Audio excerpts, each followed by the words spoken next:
Hello, Panto Archive! Thank you for asking me. I'm Billy Pearce. I used to be a comedian, but I'm kind of retired now, forcibly. Right. I've got some questions to answer for you. What you've asked me to answer for you. Right, so the first, have you ever played a baddie in a pantomime? And if not, would you like to, basically? No, I never have. The closest I got were being narrator in the Rocky Horror Show. And it were at Leeds Grand Theatre, and when I walked out on stage, everybody booed me straight away, which I was totally not used to. But I think that being a baddie is a very difficult job because you have to be loved to be bad, if you see what I mean. So you can't go too frightening. You have to, you know, there's an art to it. So I've never done it, and I think it would be probably interesting because it would be great for me to go out there and insult everybody that I could see walking about and give them what for and not give a care, because normally I've got to be a nice man. So no, I've never done baddie, but I think I could do a good job if I did it. Yes, I bloody could. So my next question is, would you appear in the Panto? If you could appear in the Panto with any other celebrity, living or dead, oh bless, who would it be? Well, straight away, I'd have to say a lovely man that was so kind to me and was such a joy to work with, and it was John Inman. It's breaking me up now thinking about him because I loved him so much.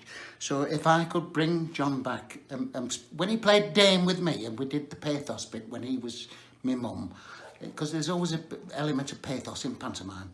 And so there were lovely moments with me and John when he was really my mum.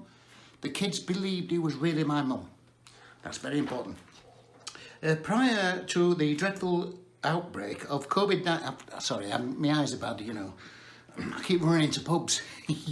Have you had plans in place for the yeah?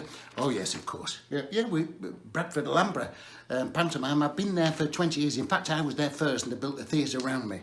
But I've been there, going there a long time, and it's not looking very likely. We don't know this moment in time, but in 2 or 3 days, I think it's August the 2nd or 3rd, we're going to find out whether it's a yes or a no. I have no idea, but it'll be the first time in as long as I can remember that I haven't done pantomime, and it'll be strange to have a Christmas at home. It'd be ever so strange, really, to be honest. Not doing pantomime is just, you know, and I feel sorry about all the people that love coming to pantomime and all my fans that have come for years. I feel like I'm letting them down a bit, but I'm so sorry, but it's a shame. Anyway, did you watch Panto as a child? What's your earliest memory of it? No, I never, ever watched a pantomime until I was in one.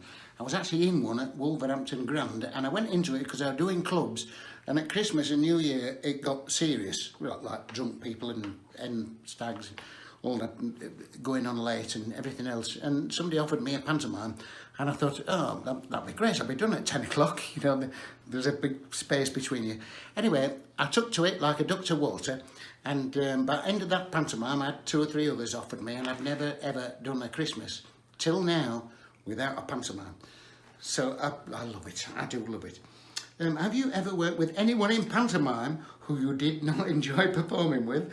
Maybe a diva or someone just doing it for the money and hating every second? Yes. I'm not going to mention any. That's a hard one.